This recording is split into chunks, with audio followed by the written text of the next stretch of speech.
จักรวาลส่งแมวมาให้ใครดูที่หน้ามาแกะรอยรหัสลับบนใบหน้าที่เปลี่ยนคุณให้กลายเป็นผู้ถูกเลือกโดยไม่รู้ตัว เคยสังเกตไหมครับว่าทำไมคนบางคนเดินไปที่ไหนแมวเจ้าถิ่นหรือแม้แต่แมวจรหน้าปากซอยที่ว่าดุๆกลับยอมเดินเข้ามาคลอเคลียร์หรือยอมให้นวดพุงอย่างง่ายดายใบหน้าของคนกลุ่มนั้นดูจะมีแรงดึงดูดบางอย่างที่ต่างจากเราไหมครับเคยแอบส่องกระจกมองหน้าตัวเองแล้วนึกสงสัยไหมครับว่าใบหน้าที่เราใช้แสดงอารมณ์และใช้สื่อสารกับผู้คนอยู่ทุกวันเนี่ยจริงๆแล้วเจ้าเหมียวเขามองเห็นเป็นพื้นที่ปลอดภัยหรือเห็นเป็นผู้ล่าที่น่ากลัวกันแน่นะครับแต่ทำไมในบางวันใบหน้าเดิมของเรานี่แหละครับที่แค่เดินผ่านแมวก็กระเจิงหนีจนเราเริ่มตั้งคำถามว่าหรือเราไม่ได้ถูกออกแบบมาให้เป็นทาสแมวผู้โชคดีกันแน่หรือในบางครั้ง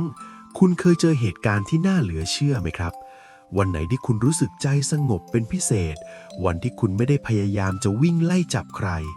จู่ๆน้องแมวที่เคยเมินกันกลับเดินมานั่งตักหรือเดินเข้ามาหาเพื่อขอความรักแบบไม่ทันตั้งตัวจนคุณเริ่มเอะใจว่าหรือสิ่งที่คนรักแมวเขาชอบพูดกันว่า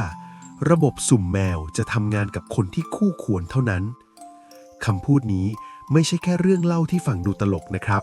แต่นี่คือความลับที่ซ่อนอยู่ในรังสีความอ่อนโยนและโง่เฮงบนใบหน้าของคุณจริงๆใช่ไหมครับสวัสดีครับยินดีต้อนรับกลับสู่เคยไหมพอดแคสต์ที่จะพาคุณไปหาคำตอบของปริศนาที่อยู่ใกล้ตัวจนทำให้คุณต้องกลับมาถามตัวเองว่าเคยไหมเราก็เคยสงสัยเรื่องนี้เหมือนกันนะพอดแคสต์ตอนนี้ผมจะพาทุกคนไปแกะรอยความลับแบบเจาะลึกว่า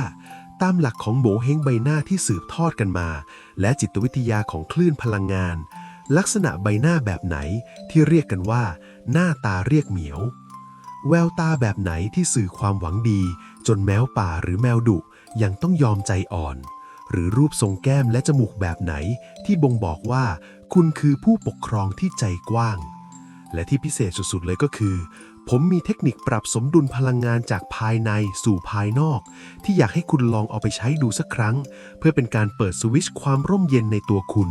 ให้ดึงดูดทั้งโชคลาภและความรักจากเหล่าแมวน้อยให้พุ่งเข้าหาบ้านของคุณแบบจัดหนักจัดเต็มอย่างที่ไม่เคยเป็นมาก่อนเลยครับตอนนี้ผมอยากให้ทุกคนเตรียมตัวให้พร้อมนะครับใครที่สะดวกลองหยิบกระจกบานเล็กขึ้นมาส่องหน้าตัวเองไปพร้อมๆกับที่เล่าเลยก็ได้ครับหรือถ้าใครยังไม่สะดวกก็ลองจินตนาการตามดูว่าใบหน้าของเราตอนนี้มีความนุ่มนวลและผ่อนคลายขนาดไหนเพราะสิ่งที่ผมกำลังจะเล่าให้ฟังไม่ใช่แค่เรื่องของความเชื่อเพียงอย่างเดียวนะครับแต่นี่คือเรื่องของออร่าความเมตตาและการสร้างแรงดึงดูดที่จะเปลี่ยนดวงชะตาชีวิตของคุณให้เต็มไปด้วยรอยยิ้มและเสียงเรียกเมี้ยวเมี้ยวไปตลอดกาลครับถ้าคุณพร้อมแล้วเราไปหาคำตอบพร้อมๆกันครับคนแบบแรกเลยครับที่ผมอยากจะพาทุกคนไปส่องกระจกสำรวจตัวเองดูพร้อมๆกันว่าเรามีลักษณะที่ดึงดูดเจ้าเหมียวให้เดินเข้ามาหาหรือเปล่านั่นก็คือคนที่มีลักษณะทางโหงเฮงที่เรียกกันว่าใบหน้าธาตุดินครับถ้าจะให้อธิบายให้เข้าใจง่ายๆเหมือนคุยกันเล่นๆใบหน้าทรงนี้จะมีลักษณะที่ดูอวบอิ่มมีเนื้อหนังนวลเนียนรูปหน้าจะออกไปทางทรงกลมหรือทรงสี่เหลี่ยมที่มีความโค้งมนไม่เห็นกระดูกขากรรไกรหรือโหนกแก้มที่แหลมคมจนเกินไปครับ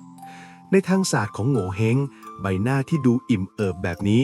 สื่อถึงความเป็นคนที่จิตใจมั่นคงมีความอดทนสูงและมีความเมตตาเป็นพื้นฐานที่หนักแน่นมากครับเพื่อนๆลองจินตนาการตามนะครับว่าสำหรับน้องแมวที่เป็นสัตว์ขี้ระแวงและคอยระวังภัยรอบตัวอยู่ตลอดเวลาการที่มองเห็นใบหน้าของมนุษย์ที่ดูมีความนุ่มนวลและอิ่มเต็มแบบนี้เจ้าเหมียวจะรู้สึกเหมือนได้มองเห็นพื้นที่ปลอดภัยที่ไม่มีเหลี่ยมมีมุมคอยทิ่มแทงหรือไม่มีรังสีความแข็งกร้าวแผ่ออกมาครับพลังงานที่ออกมาจากใบหน้าทรงธาตุดินจะเป็นพลังงานที่นิ่งและเย็นซึ่งเป็นสิ่งที่เจ้าตัวเล็กเหล่านี้โหยหามากที่สุดในโลกที่แสนจะวุ่นวายครับเพื่อให้ทุกคนเห็นภาพชัดเจนขึ้นผมขอเล่าเรื่องของรุ่นพี่ผู้หญิงที่ผมรู้จักคนหนึ่งชื่อว่าพี่น้ำหวานครับพี่น้ำหวานเป็นผู้หญิงที่ไม่ได้หน้าตาเป๊ะตามพิมพ์นิยมดาราสมัยนี้หรอกนะครับแต่พี่น้ำหวานมีรูปหน้ากลมมนที่ดูอิ่มเอิบผิวพรรณดูผุดผ่องเหมือนพระจันทร์เต็มดวงเลยล่ะครับ ทุกครั้งที่ผมมองหน้าพี่น้ำหวานผมจะรู้สึกถึงความร่มเย็นและสบายใจอย่างบอกไม่ถูกสิ่งที่น่าทึ่งและผมสังเกตเห็นบ่อยมากคือพี่น้ำหวานเป็นแม่เหล็กดึงดูดน้องแมวตัวจริงครับไม่ว่าพี่น้ำหวานจะเดินไปที่ไหนในหมู่บ้านหรือตามร้านคาเฟ่ที่มีแมวจรอาศัยอยู่เจ้าเหมียวเหล่านั้นมักจะเดินเข้ามาพันแข้งพันขาพี่น้ำหวานเสมอบางตัวที่ปกติคนอื่นเข้าใกล้ไม่ได้เลยกลับกระโดดขึ้นไปนั่งบนตักพี่น้ำหวานทั้งที่เพิ่งเจอกันครั้งแรกพี่น้ำหวานเคยบอกกับผมแบบขำๆว่าพี่น้ำหวานไม่ได้มีขนมแมวเลียติดมือตลอดเวลาหรอกนะแต่พี่น้ำหวานแค่รู้สึกเอ็นดูเจ้าพวกนี้เหมือนลูกเหมือนหลานความรู้สึกเอ็นดูที่บริสุทธิ์นี้เองแหละครับที่ไปปรับเปลี่ยนกล้ามเนื้อบนใบหน้าของพี่น้ำหวานให้ดูผ่อนคลายมุมปากของพี่น้ำหวานจะยกขึ้นเล็กน้อยโดยธรรมชาติและดวงตาที่ดูหยาดเยิ้มไปด้วยความรักลักษณะเหล่านี้คือโง่เฮงเรียกแมวชั้นดีที่เจ้าสัตว์หน้าขนมองเห็นได้จากระยะไกลครับความอิ่มของแก้มพี่น้ำหวานสื่อถึงความมั่งคั่งทางอารมณ์ที่พร้อมจะแบ่งปันให้สิ่งมีชีวิตรอบข้างได้อย่างเหลือเฟือเลยครับในมุมของจิตวิทยาและการดูลักษณะบุคคลใบหน้าที่อิ่มเต็มและมีเนื้อหนังที่ดูนุ่มนวลยังสะท้อนถึงการเป็นคนที่มีความพร้อมในการดูแลครับคนกลุ่มนี้มักจะมีสัญชาตญาณของความเป็นแม่หรือผู้ปกครองสูงมากซึ่งสัญชาตญาณที่ว่านี้ไม่ได้จำกัดอยู่แค่การดูแลมนุษย์ด้วยกันเท่านั้นแต่ยังแผ่ซ่านไปถึงสิ่งมีชีวิตเล็กๆรอบตัวด้วยน้องแมวเขาสามารถสัมผัสได้ถึงออร่าแห่งความอุดมสมบูรณ์นี้ครับเจ้าเหมียวจะรู้โดยสัญชาตญาณว่าถ้าอยู่ใกล้คนลักษณะนี้ตัวเองจะไม่ต้องอดอยากจะได้รับการลูบไล้ที่เบามือและจะได้รับการปฏิบัติด้วยความอ่อนโยนใบหน้าธาตุดินจึงเปรียบเสมือนป้ายโฆษณาที่บอกว่า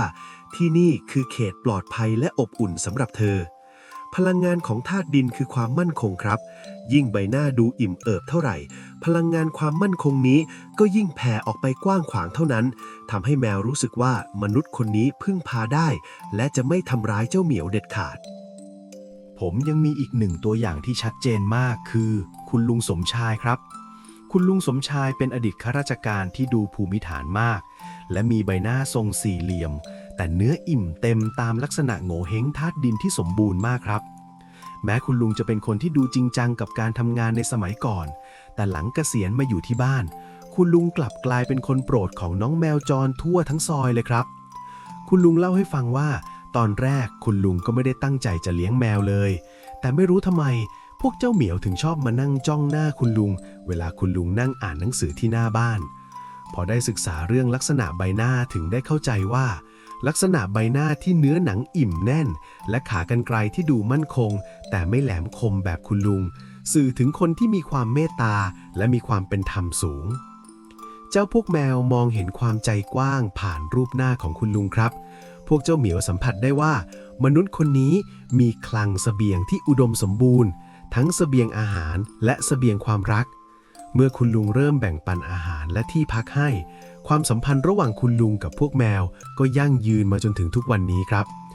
สิ่งนี้ตอกย้ำว่าใบหน้าที่ดูใจดีและอิ่มเอิบคือแม่เหล็กดึงดูดแมวตัวจริงที่เจ้าพวกนี้จะเลือกเดินเข้าหาโดยที่เราไม่ต้องไปร้องเรียกเลยครับอีกจุดหนึ่งที่น่าสนใจบนใบหน้าธาตุดินคือคางครับคนที่น้องแมวมักจะเลือกเดินเข้าหามักจะมีลักษณะคางที่อิ่มและกว้างพอประมาณไม่แหลมเล็กหรือสั้นจนเกินไปในทางหงอหิ้งคางคือส่วนที่บอกถึงบั้นปลายชีวิตและบริวารครับคนที่มีคางอิ่มเต็มมักจะเป็นคนที่มีบริวารรักใคร่และคำว่าบริวารในที่นี้น้องแมวเขาก็นับรวมตัวเองเข้าไปด้วยครับคางที่ดูมั่นคงสื่อถึงความเป็นคนใจกว้างไม่คิดเล็กคิดน้อยซึ่งนิสัยไม่คิดเล็กคิดน้อยนี่แหละครับที่เข้ากับนิสัยแมวได้ดีที่สุดเพราะแมวเป็นสัตว์ที่ค่อนข้างเอาแต่ใจบางทีก็เผลอข่วนบ้างเผลอทำของพังบ้างถ้าผู้ที่เป็นเจ้าของเป็นคนเจ้าอารมณ์หรือคิดเล็กคิดน้อยแมวจะรู้สึกอึดอัดและไม่กล้าเข้าหาแต่กับคนที่มีใบหน้าธาตุดินที่มีคางมั่นคงและให้อภัยเก่งแบบนี้แมวจะรู้สึกว่าสามารถเป็นตัวของตัวเองได้เต็มที่โดยไม่ต้องกังวลว่าจะโดนดุหรือโดนไล่ส่งพลังงานที่แผ่ออกมาจากคางที่มั่นคงจึงเป็นเหมือนฐานที่กำบังที่ทำให้แมวรู้สึกอุ่นใจอย่างที่สุดครับลักษณะของใบหน้าที่อิ่มเอิบยังรวมไปถึงหน้าผากที่ดูเกลี้ยงเกลาและกว้างพอเหมาะนะครับหน้าผากที่ดูเปิดกว้างสะท้อนถึงคนที่มีสติปัญญาและมีความใจเย็นสูง เมื่อคนเราใจเย็นอัตราการเต้นของหัวใจและการหายใจจะสม่ำเสมอซึ่งน้องแมวชอบจังหวะการหายใจที่นิ่งสงบแบบนี้มากครับเพื่อนๆลองสังเกตดูสิครับเวลาที่เราโกรธหรือรีบร้อนใบหน้าจะดูเครียดและหายใจเร็วน้องแมวจะรักษาระยะห่างทันทีแต่คนที่มีโง่เห้งใบหน้าธาตุดินที่ดูผ่อนคลายหน้าผากผ่องใสจะแผ่คลื่นความถี่ที่ทำให้น้องแมวรู้สึกผ่อนคลายตามไปด้วยการมีใบหน้าที่ดูร่มเย็นจึงเป็นปัจจัยสำคัญที่ทำให้แมวเลือกที่จะเดินเข้ามาคลอเคลียร์และนอนหลับข้างกายอย่างสนิทใจครับลักษณะของใบหน้าที่อิ่มเอิบยังรวมไปถึงหน้าผากที่ดูเกลี้ยงเกลาและกว้างพอเหมาะด้วยครับหน้าผากที่ดูเปิดกว้างสะท้อนถึงคนที่มีสติปัญญาและมีความใจเย็นสูงเมื่อคนเราใจเย็นอัตราการเต้นของหัวใจและการหายใจจะสม่ำเสมอ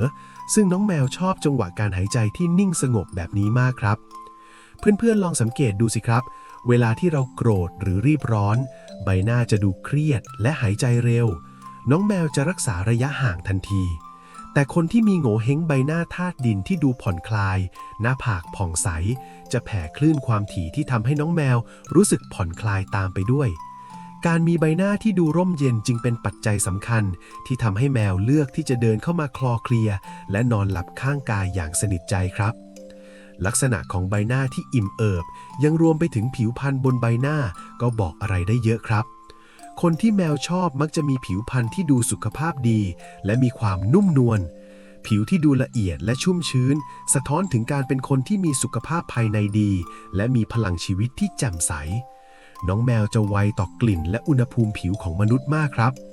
คนที่มีจิตใจเมตตาผิวพรรณมักจะดูเปล่งปลั่งอมชมพูเล็กน้อย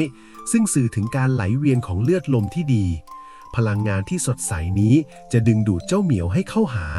เพราะแมวเป็นสัตว์ที่ชอบซึมซับพลังงานบวกจากสิ่งรอบข้างผิวหน้าที่มีออร่าของความสุขจึงเป็นเสน่ห์ที่แมวปฏิเสธไม่ได้เลยทีเดียวครับความเนียนละเอียดของผิวหน้ายังสื่อถึงการดูแลตัวเองที่ดีซึ่งน้องแมวจะตีความว่าคนคนนี้มีความละเมียดละไมพอที่จะดูแลชีวิตอื่นๆได้อย่างดีเช่นกันครับลองสังเกตดูผู้หลักผู้ใหญ่หลายท่านที่มีจิตใจเมตตาและชอบทำบุญมักจะมีลักษณะใบหน้าอิ่มเอิบแบบนี้และมักจะมีน้องแมวมาขออยู่ด้วยแบบไม่คาดคิดอยู่เสมอสิ่งนี้ในบางความเชื่อมองว่าเป็นโชคลาภที่เดินได้เลยนะครับเพราะการที่สิ่งมีชีวิตที่ขี้ระแวงอย่างแมวยอมมอบความไว้วางใจให้กับใครสักคนนั่นหมายความว่าพลังงานของคนคนนั้นต้องบริสุทธิ์และมีพลังบวกสูงมากการมีโง่เห้งที่ดึงดูดแมวจึงเป็นสัญญาณหนึ่งที่บอกว่าคุณเป็นคนที่มีบุญวาสนาในด้านความร่มเย็นเป็นสุขใครอยู่ใกล้ก็รู้สึกสบายใจไม่เว้นแม้แต่สัตว์ตัวเล็กๆการที่แมวเลือกมาอยู่ด้วยจึงเปรียบเสมือนใบรับรองความใจดีที่ธรรมชาติมอบให้และในทางกลับกันความรักที่น้องแมวมอบให้ก็จะยิ่งส่งเสริมให้โง่เห้งของเจ้าของดูนุ่มนวลและมีเมตตามากขึ้นไปอีกเป็นวงจรแห่งความสุขที่ส่งผลต่อภาพลักษณ์และความโชคดีในชีวิตอย่างต่อเนื่องไม่รู้จบครับสำหรับใครที่สำรวจตัวเองแล้วรู้สึกว่าใบหน้าของตัวเองไม่ได้กลมมนหรืออิ่มเต็มตามธรรมชาติก็ไม่ต้องกังวลใจไปนะครับเพราะโง่เฮงนั้นสามารถปรับเปลี่ยนได้ตามสภาวะจิตใจของเราครับเมื่อเราหมั่นฝึกจิตให้มีความเมตตาและมองโลกในแง่ดีบ่อยๆกล้ามเนื้อเล็กๆบนใบหน้าจะเริ่มทำงานในรูปแบบใหม่ความเคร่งเครียดที่เคยทำให้ใบหน้าดูตอบหรือดูแหลมคมจะค่อยๆจางไปผิวพรรณจะเริ่มดูเปล่งปลั่งขึ้นจากการที่ระบบไหลเวียนเลือดดีขึ้นเพราะความใจเย็นพลังงานที่สื่อออกมาผ่านใบหน้าจะเริ่มเปลี่ยนจากความรวดเร็วและแข็งกร้าวเป็นความนิ่งและความอบอุ่นซึ่งนี่คือกระบวนการเนรมิตตัวเองให้กลายเป็นแม่เหล็กดึงดูดน้องแมวในระยะยาวครับการที่เรามีจิตใจที่อ่อนโยนต่อสัตว์จะทำให้การแสดงออกทั้งสีหน้าของเราเปลี่ยนไปโดยที่เราไม่รู้ตัวและนั่นคือสิ่งที่น้องแมวมองหาจากมนุษย์ที่จะมาเป็นผู้ดูแลชีวิตของพวกเขาครับความมหัศจรรย์ของใบหน้าที่ถูกแมวเลือกคือความสอดคล้องระหว่างรูปกายและใจครับ หากเพื่อนๆมีลักษณะหน้าตาที่ดูใจดีเป็นทุนเดิมอยู่แล้ว และมีนิสัยที่เป็นผู้ให้อย่างสม่ำเสมอ รัศมีแห่งความสุขจะแผ่ออกมาจนน้องแมวสัมผัสได้ พวกเจ้าเหมียวจะมองเห็นสีของพลังงานที่สดใสรอบตัวเรา พวกเขาจะรู้สึกว่าการได้เดินเข้าไปคลอเคลียร์ข้างๆเรา คือการเติมพลังงานดีๆให้กับตัวเจ้าเหมียวด้วยเช่นกัน ดังนั้นการที่แมวมาอยู่ด้วยจึงไม่ใช่แค่เรื่องของความบังเอิญ แต่นี่คือการจับคู่พลังงานที่เข้ากันได้อย่างสมบูรณ์แบบ ระหว่างมนุษย์ที่มีความรักเหลือเฟือกับสัตว์ที่ต้องการความรักที่นิ่งสงบและปลอดภัย ซึ่งความเข้ากันได้นี้จะนำพาความสิริมงคลมาสู่บ้านเรือนอย่างน่าประหลาดใจเลยทีเดียวครับ การมีโง่เห้งใบหน้าธาตุดินที่อิ่มเอิบยังส่งผลดีต่อการดำเนินชีวิตในด้านอื่นๆด้วยนะครับ เพราะลักษณะใบหน้าที่ดูใจดีและมั่นคงจะทำให้ผู้คนรอบข้างรู้สึกไว้วางใจและอยากเข้ามามีปฏิสัมพันธ์ด้วยไม่ต่างจากที่น้องแมวรู้สึกครับ เมื่อคนเชื่อใจโอกาสทางการงานและการเงินก็จะหลั่งไหลเข้ามาได้ง่ายขึ้น ตามความเชื่อที่ว่าใบหน้าที่สดใสและมีเมตตาคือใบหน้าเรียกทรัพย์ชั้นยอด ดังนั้นการดูแลหัวใจให้ดีเพื่อสะท้อนออกมาเป็นโง่เฮงที่ยอดเยี่ยมจึงเป็นการลงทุนกับตัวเองที่คุ้มค่าที่สุดอย่างหนึ่ง เพราะผลลัพธ์ที่ได้คือทั้งมิตรภาพจากคนรอบข้างและความรักอันบริสุทธิ์จากเหล่าแมวน้อยที่จะพากันเดินเข้ามาเปลี่ยนโลกของเพื่อนๆให้สดใสกว่าเดิมครับ พลังของใบหน้าที่อิ่มเอิบจะช่วยเปิดประตูต้อนรับทุกความเฮงและความสุขให้ก้าวเข้ามาอย่างไม่ขาดสาย เพียงแค่คุณเริ่มต้นจากการเป็นผู้ที่มีจิตใจกว้างขวางเหมือนดั่งผืนดินที่พร้อมจะโอบอุ้มและแบ่งปันความรักให้กับทุกชีวิตที่เดินเข้ามาหาคุณนั่นเองครับ ลองสังเกตการเปลี่ยนแปลงบนใบหน้าตัวเองดูนะครับ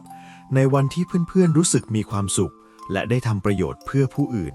ใบหน้าจะดูสว่างไสวและนุ่มนวลขึ้นอย่างเห็นได้ชัด ความนุ่มนวลนี่แหละครับคือรหัสลับที่น้องแมวใช้ในการสื่อสารว่าคนนี้ล่ะคือคนที่ฉันเลือกจะอยู่ด้วย เมื่อเรากลายเป็นผู้ที่ถูกเลือกแล้ว ความอบอุ่นที่ได้รับจากเจ้าเหมียวจะช่วยเยียวยาจิตใจและทำให้เรากลายเป็นคนที่มีโง่เห้งแห่งความสุขอย่างแท้จริง ซึ่งพลังแห่งความสุขนี้จะแผ่ขยายไปถึงทุกเรื่องในชีวิตทั้งเรื่องความสัมพันธ์การงานและความมั่งคั่งร่ำรวยเพราะความร่มเย็นในใจจะดึงดูดทุกความโชคดีมาวางไว้ตรงหน้าเราเองโดยธรรมชาติราวกับปาฏิหาริย์ที่เริ่มต้นขึ้นเพียงแค่เรามีใบหน้าและหัวใจที่แมวหลงรัก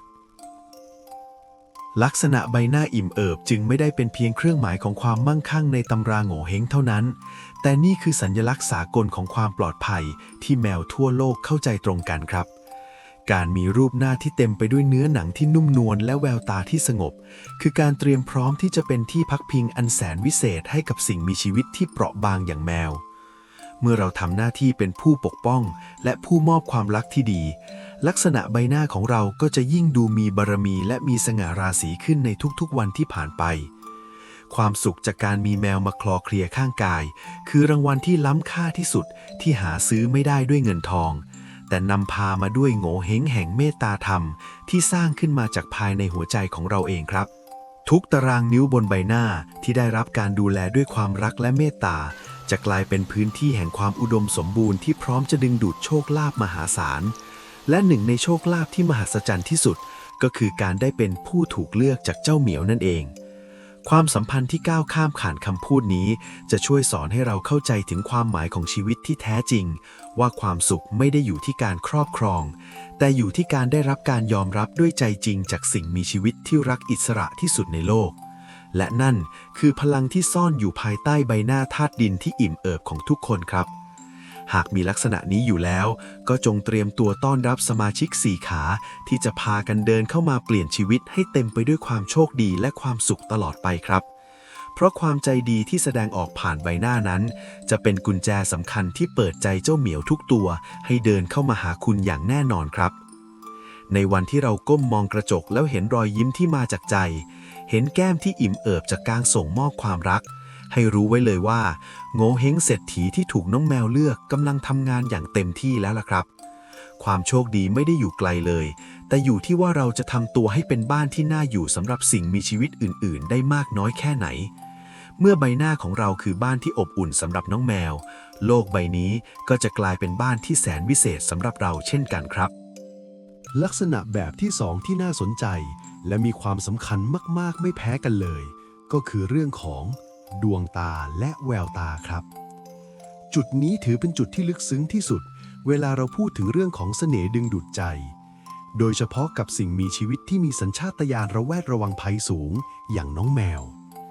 ดวงตาไม่ได้เป็นเพียงแค่อวัยวะที่ใช้มองเห็นสิ่งต่างๆ เท่านั้น แต่นี่คือหน้าต่างบานใหญ่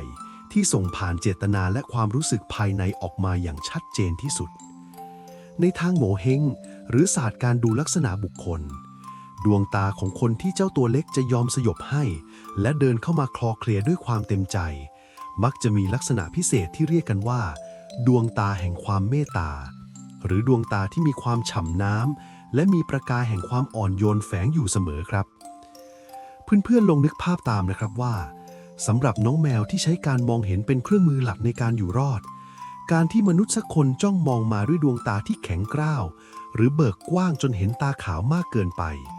ลักษณะท่าทางแบบนั้นจะถูกพวกเจ้าเหมียวตีความว่าเป็นพฤติกรรมของนักล่าทันที แต่สำหรับกลุ่มคนที่ถูกแมวเลือก ดวงตาของคนกลุ่มนี้จะมีลักษณะที่ดูผ่อนคลาย กล้ามเนื้อรอบดวงตาจะไม่เกร็งเขม็ง และที่สำคัญคือ มักจะมีลักษณะดวงตาที่ดูเหมือนยิ้มได้ตลอดเวลาครับ ในทางโหงเฮงดวงตาที่มีมุมตาโค้งมนสวยงาม และมีแววตาที่ดูสดใสไม่หม่นหมอง สื่อถึงคนที่มีจิตใจเอื้อเฟื้อเผื่อแผ่ไม่คิดร้ายต่อผู้อื่น ซึ่งรังสีความใจดีที่แผ่ออกมาจากดวงตานี่แหละครับ ที่เป็นแม่เหล็กทรงพลังที่ทำให้น้องแมวรู้สึกว่า มนุษย์คนนี้ไม่ใช่ศัตรู แต่เป็นมิตรที่น่าทำความรู้จัก และน่าฝากชีวิตไว้ด้วย ความนุ่มนวลของสายตาคือการสื่อสารไร้เสียงที่ทรงพลังที่สุดในโลกของสัตว์เลี้ยงครับ เพื่อให้เห็นภาพที่ชัดเจนของดวงตาที่แมวหลงรัก ผมขอเล่าเรื่องของรุ่นพี่ผู้ชายคนหนึ่งที่รู้จัก ชื่อว่าพี่ยอดครับ พี่ยอดเป็นคนที่มีรูปร่างสูงใหญ่ ผิวเข้ม และมีรูปหน้าค่อนข้างดุครับ ถ้าใครมองแค่ผิวเผินอาจจะรู้สึกเกรงขาม หรือคิดว่าเป็นคนน่ากลัว แต่ความลับที่ซ่อนอยู่บนใบหน้าของพี่ยอดคือดวงตาครับ พี่ยอดมีดวงตาที่กลมโต แต่แฝงไปด้วยความอ่อนโยน แววตาของพี่ยอดมีความฉ่ำวาวเหมือนคนที่มีความสุขอยู่ภายในตลอดเวลาครับ พี่ยอดเคยเล่าให้ฟังว่า ในหมู่บ้านมีแมวจรตัวหนึ่งชื่อว่าเจ้าเสือ ซึ่งขึ้นชื่อเรื่องความดุร้าย ใครเดินผ่านเจ้าเสือก็จะขู่และวิ่งหนีตลอด ไม่เคยมีใครเข้าใกล้เจ้าเสือได้เลยแม้แต่คนเดียว แต่สิ่งที่น่าทึ่งคือ ทุกครั้งที่พี่ยอดกลับบ้าน เจ้าเสือจะออกมารอรับ และยอมให้พี่ยอดลูบหัวอย่างง่ายดายครับ พี่ยอดเผยเคล็ดลับกับผมว่า พี่ไม่ได้ทำอะไรเลย แค่มองน้องด้วยสายตาที่บอกว่า พี่รักและหวังดีกับน้องจริงๆ พี่ยอดใช้วิธีการที่เหล่านักพฤติกรรมสัตว์เรียกว่า การกระพริบตาช้าๆครับ ซึ่งในทางโหงเฮงดวงตาที่สามารถกระพริบได้อย่างนุ่มนวลและมีจังหวะที่สงบ สื่อถึงคนที่มีสติและมีความมั่นคงทางอารมณ์สูงมาก การที่พี่ยอดสบตากับเจ้าเสือแล้วค่อยๆหรี่ตาลงและกระพริบตาช้าๆเป็นการส่งสัญญาณบอกเจ้าเหมียวว่าฉันไว้ใจเธอและเธอก็ไว้ใจฉันได้สัญญาณที่ส่งผ่านทางดวงตานี้ทรงพลังกว่าคำพูดหมื่นคำและนี่คือเหตุผลที่แม้แต่น้องแมวที่ดุร้ายที่สุดยังต้องยอมพ่ายแพ้ให้กับดวงตาที่เปี่ยมไปด้วยเมตตาของพี่ยอดครับ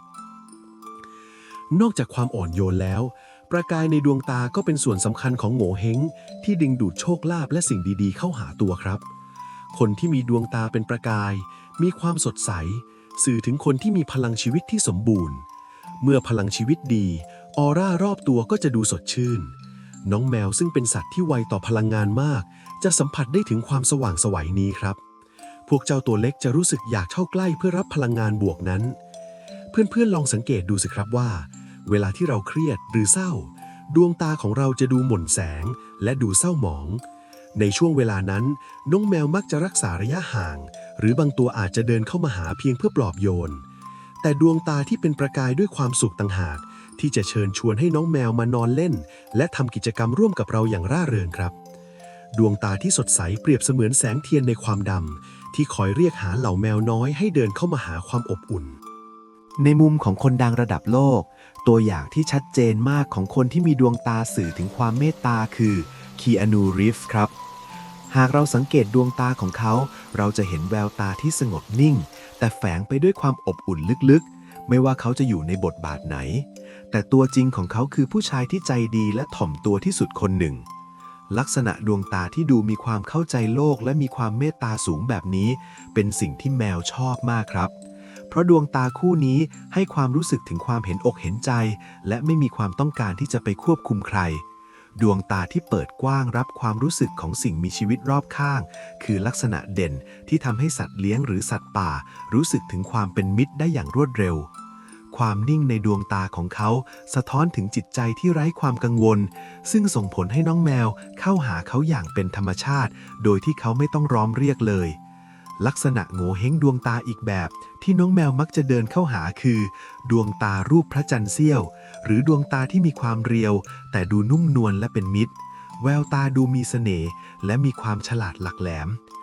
คนที่มีดวงตาลักษณะนี้มักจะเป็นคนที่มีความเข้าใจธรรมชาติของสัตว์ได้ดีเยี่ยมครับรู้วิธีการเข้าหาที่ไม่ทำให้น้องแมวตกใจรู้จังหวะการใช้สายตาแอบมองไปทางอื่นบ้างเพื่อไม่ให้เป็นการจ้องหน้าซึ่งอาจดูเป็นการท้าทายเกินไปในโลกของน้องแมวการใช้สายตาที่มีไหวพริบเช่นนี้ทำให้เจ้าเหมียวรู้สึกสนุกและอยากสำรวจมนุษย์คนนั้นดวงตาที่ฉลาดแต่ไม่เจ้าเล่ห์จึงเป็นหนึ่งในเครื่องหมายของทาสแมวผู้มีวาสนาที่เจ้าตัวเล็กจะให้การยอมรับอย่างรวดเร็วสิ่งที่น่าสนใจไม่แพ้กันคือเรื่องของระยะห่างระหว่างดวงตากับคิ้วครับในทางโง่เห้งคนที่มีพื้นที่ระหว่างดวงตากับคิ้วที่กว้างพอประมาณสื่อถึงคนที่มีใจกว้างขวางและมีความใจเย็นสูง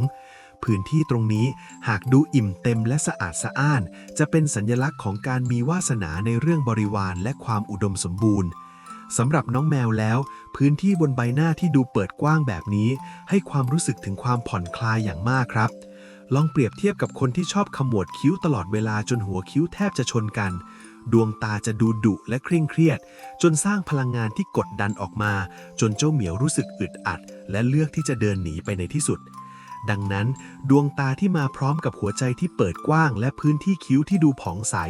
จึงเป็นสิ่งที่พวกน้องเหมียวมองว่าเป็นพื้นที่อิสระที่สามารถเข้าไปซุกตัวพักพิงได้อย่างสบายใจครับหากเราลองวิเคราะห์เรื่องความใสของในตาดูบ้างแม้สีตาจะเป็นเรื่องของธรรมชาติแต่ความใสของตาขาวคือสิ่งที่บอกถึงสุขภาพและสภาวะจิตใจในปัจจุบันได้ดีมากคนที่พักผ่อนเพียงพอและมีจิตใจที่สงบตาขาวจะดูสะอาดและมีสีที่นวลไม่แดงก่ำหรือดูขุ่นมัวจากความเหนื่อยล้าความสะอาดใสนี้สะท้อนถึงความบริสุทธิ์ใจครับน้องแมวมักจะมองหาความจริงใจในแววตามนุษย์เสมอพวกเจ้าตัวเล็กสามารถแยกแยะได้ว่าใครที่เดินเข้ามาหาเพราะต้องการจะแกล้งหรือใครที่เดินเข้ามาหาเพราะความรักที่ไร้เงื่อนไขดวงตาที่ใสสะอาดจึงเป็นเหมือนใบรับรองความปลอดภัยที่ทำให้น้องแมวยอมลดกำแพงในใจลงและยอมให้เราสัมผัสตัวเป็นครั้งแรกด้วยความไว้วางใจครับผมมีเรื่องราวของคุณป้าท่านหนึ่งในตลาดชื่อว่าป้าอุ่นครับป้าอุ่นเป็นคนตาเล็กแต่ดวงตาของป้าจะหยีเป็นรูปพระจันทร์เสี้ยวเกือบตลอดเวลาที่พูดคุยป้าอุ่นมักจะใช้ดวงตาที่ดูมีความสุขนี้มองน้องแมวจรที่มาขอส่วนแบ่งอาหารหน้าแผงผักของป้าสายตาของป้าอุ่นเปี่ยมแต่ด้วยความเอ็นดูเหมือนมองลูกหลานจริงๆครับป้าอุ่นเคยบอกผมว่าตาเราต้องมองเห็นหัวใจของน้องเขาก่อนแล้วน้องเขาถึงจะมองเห็นหัวใจของเราคำพูดนี้คือหัวใจสำคัญของโง่เห้งดวงตาดึงดูดแมวเลยครับนั่นคือการมองด้วยความตระหนักรู้ว่าแมวแต่ละตัวก็มีจิตวิญญาณมีความรู้สึกและมีความต้องการที่ควรได้รับการเคารพเมื่อเราใช้ดวงตามองน้องด้วยความเคารพในความเป็นตัวตนของน้องแมวเจ้าเหมียวจะรับรู้ได้ทันทีและจะตอบแทนด้วยความจงรักภักดีกลับมาหาเราศาสตร์ของการใช้ดวงตาสื่อสารกับน้องแมวยังรวมไปถึงการรู้จักหลบสายตาอย่างถูกจังหวะด้วยครับคนที่มีโง่เห้งดวงตาที่ดีและมีความใจอ่อนโยนมักจะรู้โดยสัญชาตญาณว่าการจ้องตาแมวเขม็งนั้นเป็นเรื่องที่ไม่สุภาพการที่เราแอบมองน้องด้วยหางตาหรือการก้มหน้าลงมองพื้นเล็กน้อยเพื่อแสดงความถ่อมตัวคือการสร้างเสน่ห์ที่น่าลึกลับในสายตาของเจ้าเหมียวครับน้องจะรู้สึกทึ่งว่ามนุษย์คนนี้ช่างมารยาทดีและเข้าใจกฎเกณฑ์ของพวกเขาเหลือเกิน ความประทับใจในครั้งแรกผ่านการบริหารจัดการสายตานี่แหละครับ ที่จะนำไปสู่ความผูกพันที่น้องแมวจะเป็นฝ่ายเดินเข้ามาขอความรัก และขออยู่ด้วยเอง โดยที่เราไม่ต้องพยายามไปวิ่งไล่จับเลย ดังนั้นหากลองตรวจสอบตัวเองในกระจกแล้ว พบว่าดวงตาของคุณอาจจะดูเหนื่อยล้า หรือดูแข็งกร้าวไปนิด ลองเริ่มต้นเปลี่ยนจากข้างในดูนะครับ มันฝึกฝนที่จะมองโลกในแง่ดี ฝึกที่จะแผ่เมตตาให้กับสิ่งมีชีวิตรอบข้างในทุกๆวัน แล้วคุณจะสังเกตเห็นว่า ประกายในดวงตาจะเริ่มเปลี่ยนไปอย่างน่ามหัศจรรย์ กล้ามเนื้อรอบดวงตาจะผ่อนคลายลง มุมตาจะดูมีความนุ่มนวลขึ้น และที่สำคัญที่สุดคือ แววตาจะเริ่มแผ่รังสีแห่งความสงบสุขออกมา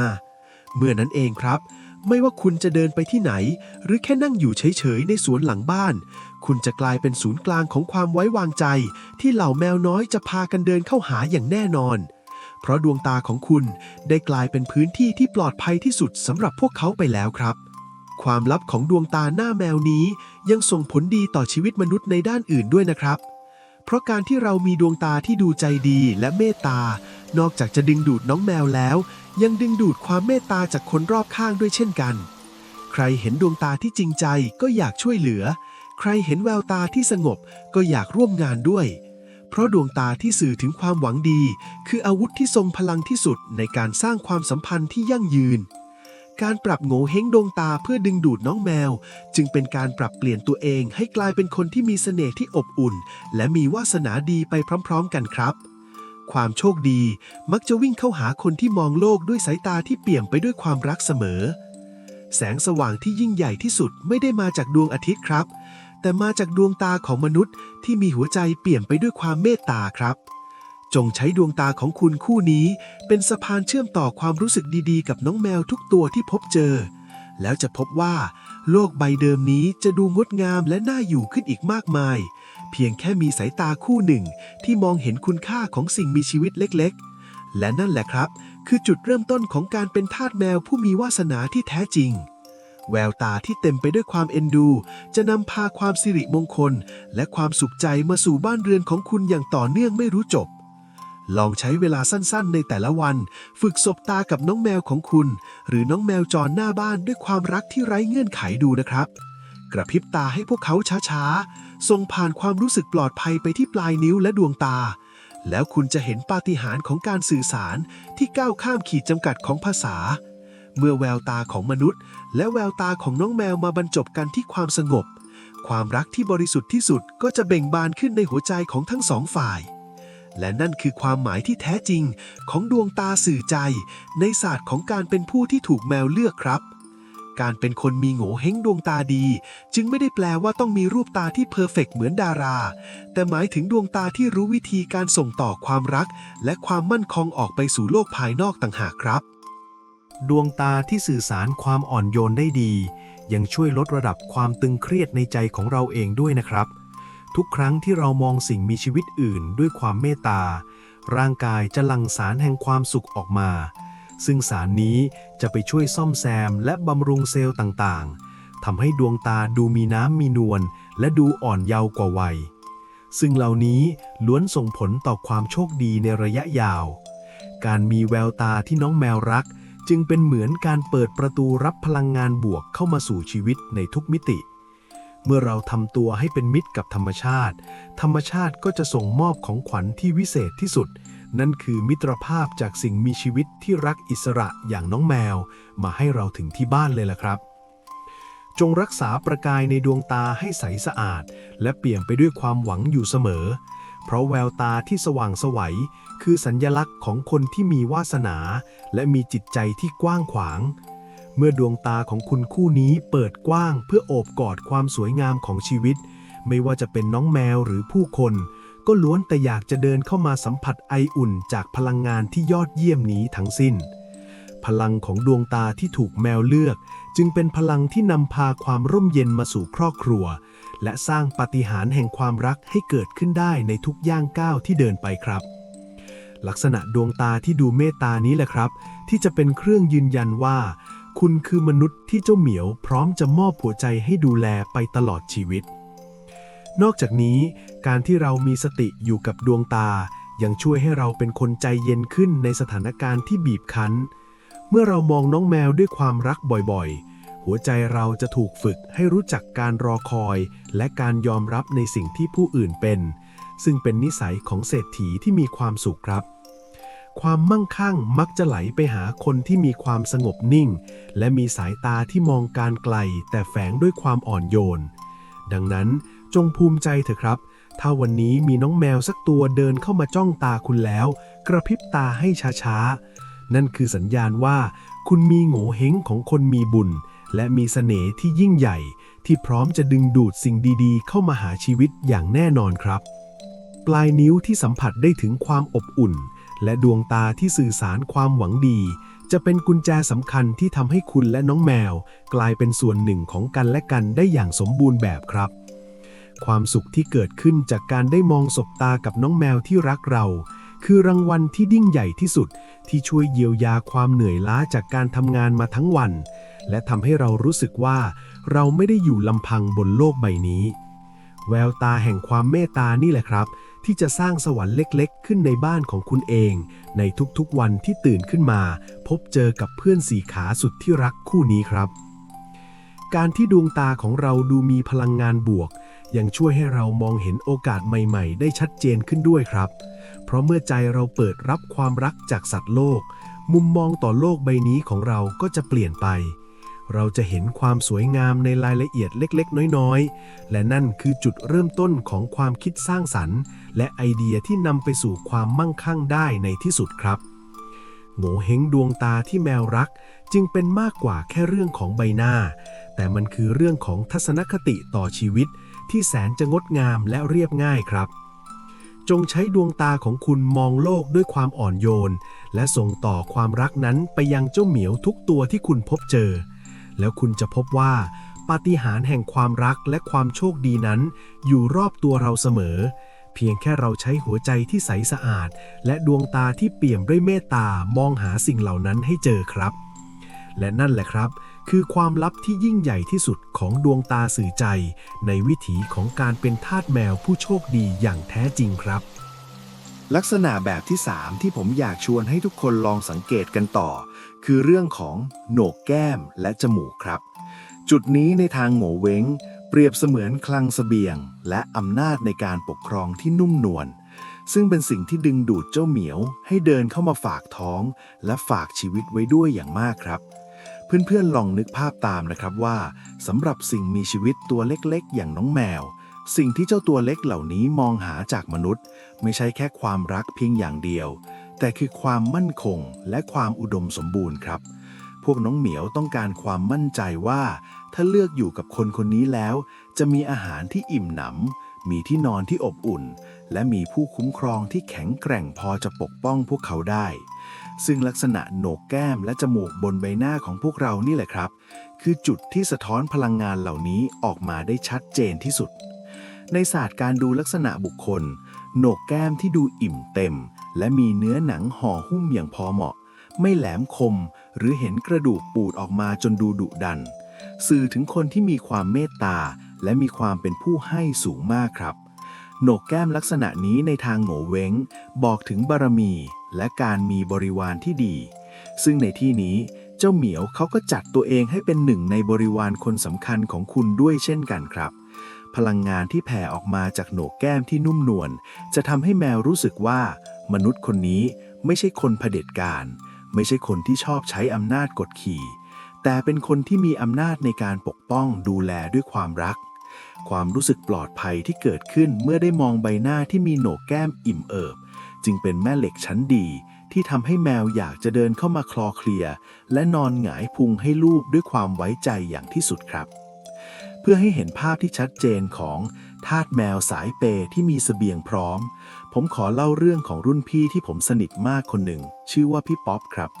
พี่ป๊อปเป็นผู้ชายร่างท้วมที่มีลักษณะเด่นมากคือมีโหนกแก้มที่อิ่มและจมูกที่กลมมนดูสมบูรณ์แบบตามตำราเลยแหละครับพี่ป๊อปเป็นเจ้าของร้านอาหารที่ใจดีที่สุดเท่าที่ผมเคยรู้จักมา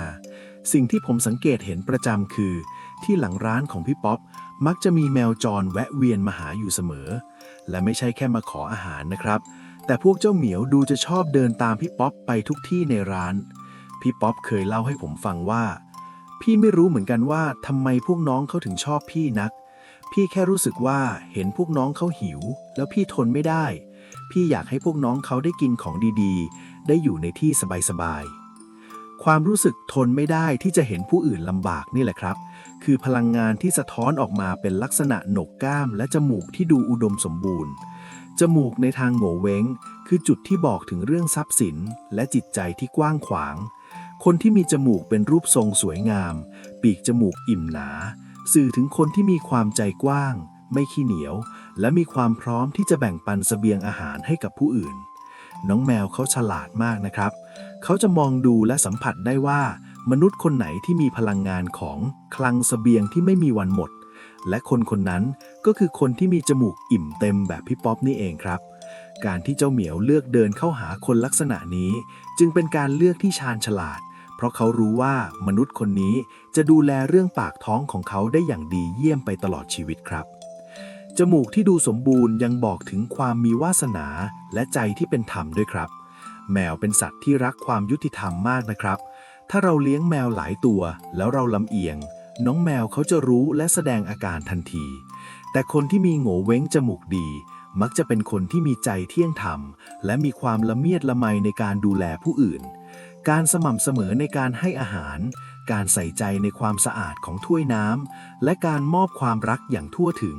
คือสิ่งที่น้องแมวมองหา พลังงานความใจเย็นและใจกว้างที่ส่งผ่านใบหน้าที่มีจมูกอิ่มมนจึงเป็นเหมือนคำสัญญาที่บอกกับแมวว่า เธอจะได้รับการปฏิบัติอย่างดีที่สุดจากฉัน นอกจากโหนกแก้มและจมูกแล้ว สิ่งที่เดินคู่มากับลักษณะเหล่านี้คือ ร่องแก้ม หรือเส้นที่ลากลงมาจากข้างจมูกครับ ในทางโหวเฮงเรียกเส้นนี้ว่า เส้นฟาลิ่ง ถ้าใครมีเส้นนี้ที่ดูยาวลงมาอย่างนุ่มนวลและไม่ลึกจนดูเคร่งเครียดเกินไป สื่อถึงคนที่มีระเบียบวินัยในตัวเอง แต่แฝงไปด้วยความปราณีครับ แมวชอบมนุษย์ที่มีตารางชีวิตที่แน่นอนนะครับ เช่น การให้อาหารตรงเวลา การเล่นด้วยในเวลาเดิมๆทุกวัน สิ่งเหล่านี้สร้างความมั่นใจให้กับแมวว่าชีวิตของเขาจะมีความมั่นคง คนที่มีร่องแก้มที่ดูสง่างาม จึงมักจะเป็นที่ยอมรับของแมวในฐานะจ่าฝูงที่น่ารัก ที่พวกเขายอมเชื่อฟังและอยากอยู่ใกล้ชิดเพื่อรับคำสั่งหรือคำอ้อนนั่นเอง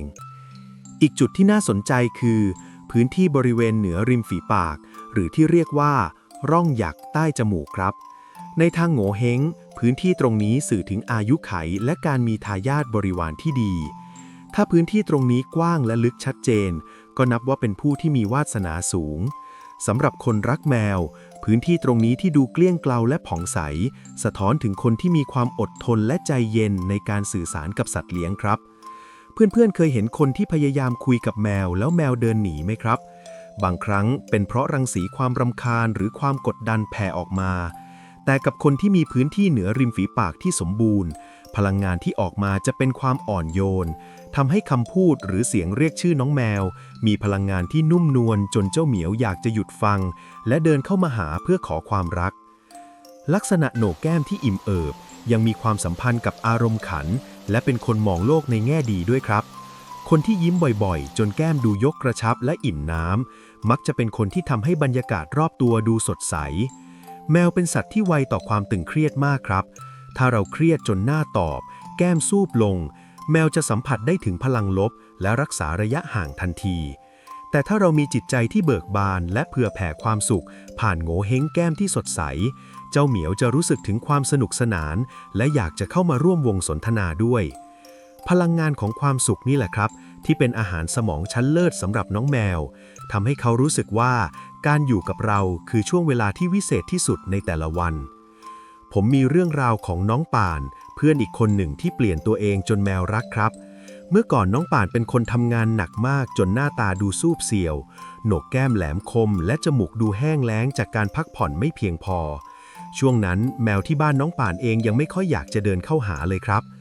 น้องป่านเล่าว่ารู้สึกเศร้ามากที่แมวเมิน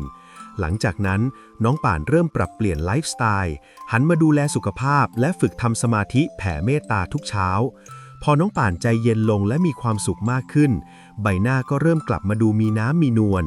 โหนกแก้มดูอิ่มขึ้นและผิวหน้าดูชุ่มชื้นจมูกก็ดูเปล่งปลั่งขึ้นสิ่งที่น่ามหัศจรรย์คือแมวที่เคยเมินกลับมานอนทับอกน้องป่านทุกคืนเหมือนเดิมนี่คือข้อพิสูจน์ว่าเมื่อเราปรับข้างในจนข้างนอกเปลี่ยนไปพลังดึงดูดเจ้าเหมียวก็จะกลับมาอย่างแรงกล้าครับความใจกว้างที่สะท้อนผ่านจมูกที่สมบูรณ์ยังส่งผลถึงการที่เราเป็นคนไม่ขี้ระแวงด้วยครับแมวไม่ชอบถูกจับจ้องหรือถูกระแวงว่าจะไปทำอะไรผิดคนที่มีจมูกอิ่มเต็มมักจะเป็นคนที่เชื่อมั่นในตัวเองและผู้อื่นการที่เราให้ความเป็นอิสระแก่แมวไม่คอยจ้องจะดุหรือกังวลว่าเขาจะทำของพังคือเสน่ห์ที่แมวหวยหาครับความเชื่อใจที่ส่งผ่านลักษณะใบหน้าที่ดูผ่อนคลายและอุดมสมบูรณ์จะสร้างใยสัมพันธ์ที่ลึกซึ้งระหว่างเรากับแมวจนเขารู้สึกว่าบ้านหลังนี้คืออาณาจักรของเขาที่มีมนุษย์ใจดีคนนี้คอยสนับสนุนอยู่เบื้องหลังเสมอในมุมของการทำงานและการสร้างฐานะโง่เฮงโหนกแก้มและจมูกที่แมวรักนี้ก็คือลักษณะของมหาเศรษฐีผู้ใจบุญนั่นเองครับการที่เรามีลักษณะใบหน้าที่ดูอิ่มเอิบและมั่นคงจะทำให้ผู้คนรอบข้างรู้สึกว่าเราเป็นคนที่มีเครดิตดีมีความสามารถในการบริหารจัดการเงินทองและความสัมพันธ์ได้ยอดเยี่ยมโอกาสดีๆจึงมักจะวิ่งเข้าหาคนลักษณะนี้เหมือนที่แมววิ่งเข้าหาครับความร่ำรวยที่เกิดขึ้นจึงเป็นความรวยที่มาพร้อมกับบารมีและความรักจากทั้งผู้คนและสัตว์โลกการดูแลรักษาโง่เฮงแก้มและจมูกให้ดูสดใสอิ่มเอิบอยู่เสมอจึงเป็นการเตรียมพร้อมทั้งกายและใจเพื่อต้อนรับความโชคดีในทุกมิติของชีวิตครับสำหรับเพื่อนๆที่ส่องกระจกแล้วรู้สึกว่าโหนกแก้มหรือจมูกอาจจะยังดูไม่อิ่มเต็มเหมือนในตำราก็ไม่ต้องน้อยใจไปนะครับเพราะความงามของโง่เฮงที่แท้จริงคือความสมดุลครับการที่เราหมั่นเติมความรักและความปรารถนาดีให้กับสิ่งรอบข้างการรู้จักเป็นผู้ให้โดยไม่หวังผลจะทำให้ใบหน้าของเราดูอ่อนโยนและมีสง่าราศีขึ้นเองตามธรรมชาติยิ่งเรามีเมตตาต่อสัตว์ตัวเล็กๆมากเท่าไหร่พลังงานความดีเหล่านั้นจะไปหล่อเลี้ยงเซลล์บนใบหน้าให้ดูผ่องใสและมีพลังดึงดูดมากขึ้นเท่านั้นเมื่อนั้นเองครับจมูกและแก้มของคุณจะกลายเป็นสัญลักษณ์ของความร่มเย็นที่แมวเห็นแล้วต้องอยากเดินเข้ามาซบหน้าลงบนมือคุณอย่างแน่นอนจงเป็นผู้ที่มีหัวใจกว้างขวางเหมือนดังคลังเสบียงที่ไม่มีวันหมดสิ้นและใช้ใบหน้าที่เต็มไปด้วยความอบอุ่นนี้ต้อนรับสมาชิกสีขาที่กำลังจะเดินเข้ามาหาคุณนะครับพลังของโหนกแก้มที่อิ่มเอิบและจมูกที่สมบูรณ์แบบนี้คือของขวัญจากธรรมชาติที่บอกว่าคุณคือผู้ที่มีบุญวาสนาในการดูแลชีวิตอื่นและผลบุญจากการมอบความรักความเมตตาให้กับสัตว์โลกจะย้อนกลับมาส่งเสริมให้ชีวิตของคุณเต็มไปด้วยความมั่งคั่งและมีแต่รอยยิ้มที่แสนบริสุทธิ์ในทุกย่างก้าวที่เดินไปครับลักษณะใบหน้าที่แมวเลือกคือใบหน้าที่สื่อถึงความรักที่เป็นอมตะและไร้เงื่อนไขและนั่นแหละครับคือความลับที่ยิ่งใหญ่ของโง่เฮงคนโปรดของแมวครับลองเริ่มจากการยิ้มให้ตัวเองในกระจกทุกเช้าและส่งความรู้สึกขอบคุณไปยังทุกสิ่งที่ทำให้เรามีโอกาสเป็นผู้ให้ดูนะครับความชุ่มชื่นที่เกิดขึ้นในหัวใจจะสะท้อนออกมาที่พวงแก้มและปลายจมูกของคุณทำให้คุณดูเป็นคุณที่มีพลังงานความมั่งคั่งและใจดีอย่างบอกไม่ถูกเมื่อคุณมีโง่เฮงเรียกเหมี่ยวที่สมบูรณ์แบบนี้แล้วก็อย่าแปลกใจนะครับถ้าพรุ่งนี้จะมีแมวจรสีสวยเดินมานั่งเฝ้าหน้าบ้านคุณเพราะพวกเขารู้ดีว่า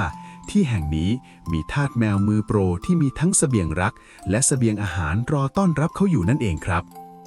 ชีวิตที่เต็มไปด้วยมิตรภาพระหว่างมนุษย์และแมวคือชีวิตที่ได้รับการเติมเต็มอย่างงดงามที่สุดแบบหนึ่งครับการที่เราได้เห็นความอิ่มเอิบของตัวเองผ่านสายตาที่รักใคร่ของน้องแมวคือความสุขที่ยิ่งใหญ่เหนือสิ่งใดๆจงรักษาความใจดีและความอุดมสมบูรณ์ในตัวคุณเอาไว้ให้ดีนะครับเพราะนั่นคือขุมพลังที่แท้จริงที่จะเนรมิตทุกอย่างให้กลายเป็นความจริงที่น่าประทับใจในที่สุดครับไม่ว่าจะเป็นความร่ำรวยหรือความรักที่แสนซื่อสัตย์ทุกอย่างเริ่มต้นขึ้นจากปลายนิ้วและใบหน้าที่เปี่ยมไปด้วยความอบอุ่นของคุณเองครับและนั่นแหละครับคือความหมายของคำว่าคนที่มีวาสนาที่แมวจะมาอยู่ด้วยอย่างแท้จริงครับจงเชื่อมั่นในพลังแห่งความเมตตาที่คุณมีและให้ใบหน้าที่อิ่มเอิบของคุณคู่นี้เป็นที่พึ่งพิงให้กับโลกใบเล็กๆของเหล่าน้องแมวต่อไปนะครับความสุขและความโชคดีจะโอบกอดคุณไว้อย่างมั่นคงตราบนานเท่านาน ตราบเท่าที่คุณยังเป็นผู้ที่มีใจกว้างขวาง และมีเสบียงความรักที่พร้อมจะแบ่งปันในทุกวันครับ เพราะในโลกของแมวใบหน้าที่เปี่ยมไปด้วยความอุดมสมบูรณ์แบบนี้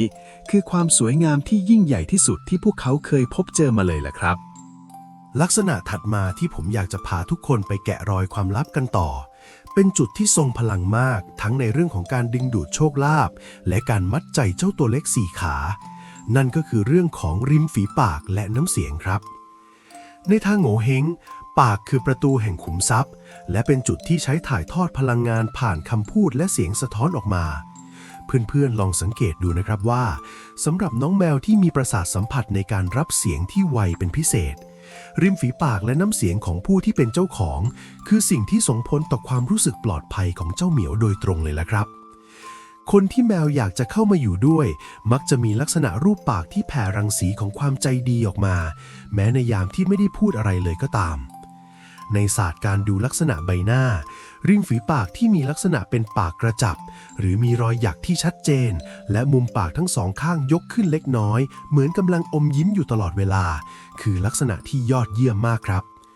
รูปปากแบบนี้มักจะถูกเรียกว่าปากรูปแมวหรือปากเรียกทรัพย์เพราะนอกจากจะดูสวยงามในสายตามนุษย์แล้วในมุมของน้องแมวใบหน้าที่มุมปากยกขึ้นนั้นดูไม่มีความตึงเครียดแฝงอยู่เลยครับเพื่อนๆต้องเข้าใจก่อนว่าแมวเป็นสิ่งมีชีวิตที่เกลียดความเครียดมากที่สุดถ้ามนุษย์คนไหนมีริมฝีปากที่เม้มแน่นหรือมุมปากตกที่สื่อถึงความวิตกกังวลหรือความดุดันเจ้าเหมียวจะสัมผัสได้ถึงพลังงานที่กดดันและเลือกที่จะรักษาระยะห่างทันทีแต่สำหรับคนที่มีมุมปากยกขึ้นตามธรรมชาติสิ่งนี้เปรียบเสมือนป้ายต้อนรับที่บอกว่าฉันกำลังมีความสุขและพร้อมจะมอบความรักให้เธอพลังงานบวกที่ส่งผ่านรูปปากแบบนี้คือแรงดึงดูดชั้นดีที่ทำให้แมวอยากเดินเข้ามาสำรวจและคลอเคลียครับเพื่อให้เห็นภาพที่ชัดเจนของเสน่ห์ทางริมฝีปากและน้ำเสียงผมขอเล่าเรื่องของรุ่นน้องคนหนึ่งที่ชื่อว่าน้องฟ้าครับน้องฟ้าเป็นผู้หญิงตัวเล็กที่มีลักษณะรูปปากกระจับที่สวยงามและมุมปากยกชัดเจนมากครับแต่จุดเด่นที่ล้ำกว่าหน้าตาคือน้ำเสียงของน้องฟ้าครับน้องฟ้าเป็นคนที่มีน้ำเสียงนุ่มนวลและมีจังหวะจะโคนในการพูดที่ฟังดูแล้วเย็นใจมากผมเคยเห็นน้องฟ้าเดินเข้าไปในซอยที่มีแมวจรดุอาศัยอยู่น้องฟ้าแค่หยุดยืนแล้วส่งเสียงเรียกเบาๆว่าเมียวเมียวมาหาพี่หน่อยเร็วลูกเชื่อไหมครับว่าเสียงเรียกที่ดูเรียบง่ายแต่นุ่มนวล นั้นมีพลังงานบางอย่างที่ทำให้แมวจรที่กำลังขู่กันอยู่ถึงกับหยุดชะงักแล้วหันมามองน้องฟ้าด้วยสายตาที่สงสัยก่อนจะค่อยๆเดินเข้ามาหาเพื่อขอดมมือน้ำเสียงที่น้องฟ้าใช้นี่แหละครับคือน้ำเสียงนำโชคที่แมวหลงรัก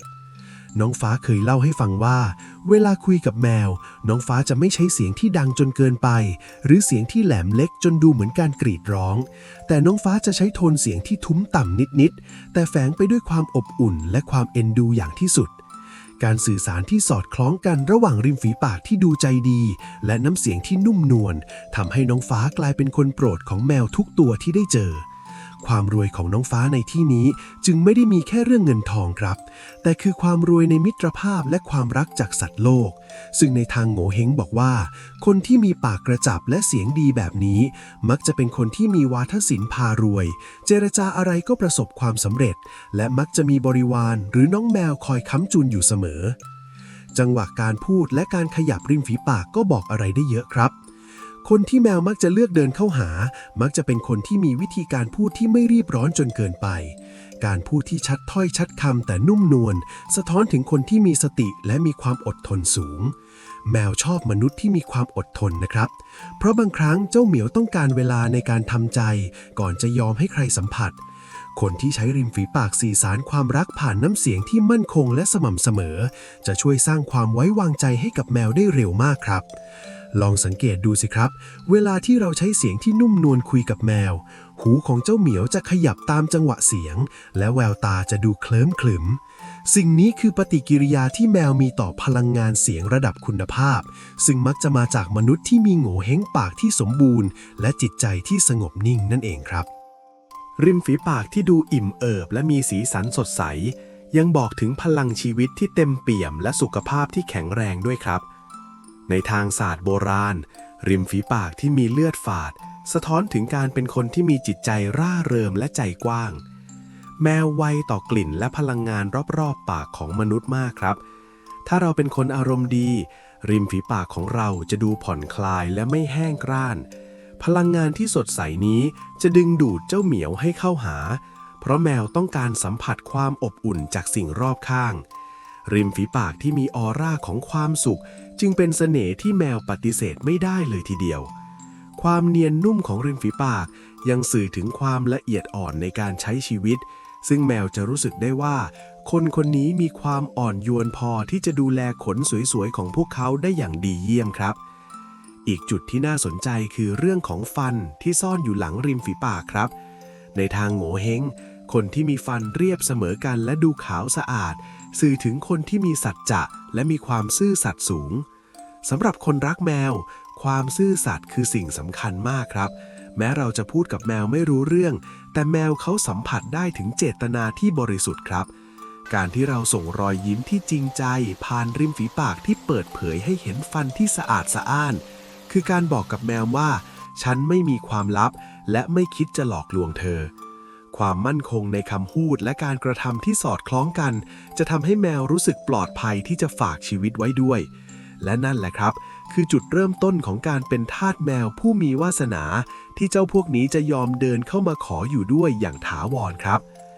น้ำเสียงที่มีพลังและกังวานแต่ไม่แข็งกร้าว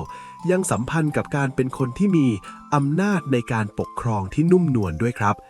แมวเป็นสัตว์ที่รักอิสระแต่ก็ต้องการผู้นำที่พึ่งพาได้นะครับคนที่มีน้ำเสียงที่แมวหลงรักมักจะเป็นคนที่มีความมั่นใจในตัวเองสูงแต่ไม่ก้าวร้าวการออกคำสั่งเรียกให้มากินข้าวหรือการพูดตักเตือนเวลาเจ้าเหมียวทำผิดด้วยน้ำเสียงที่มั่นคงแต่แฝงไปด้วยความรักจะทำให้แมวยอมรับและเชื่อฟังโดยธรรมชาติพลังงานที่ส่งผ่านเสียงเรียกชื่อน้องแมวด้วยความเอ็นดู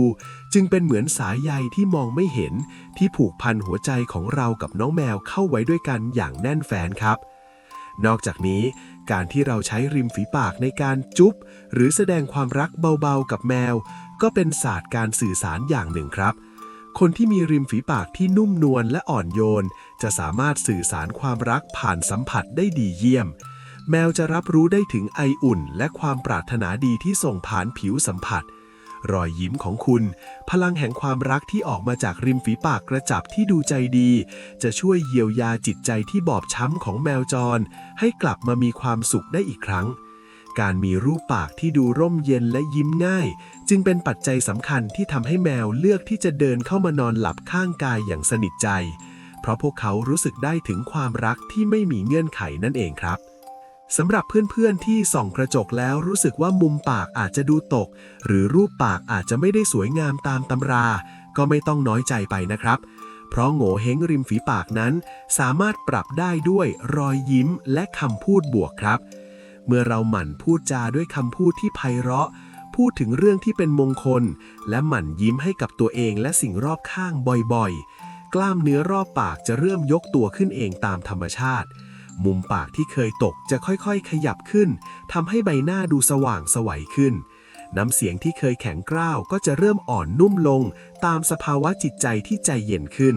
ซึ่งนี่คือกระบวนการเนรมิตตัวเองให้กลายเป็นแม่เหล็กดึงดูดแมวในระยะยาวครับการที่เรามีจิตใจที่อ่อนโยนต่อสัตว์จะทำให้การขยับริมฝีปากของเราเปลี่ยนไป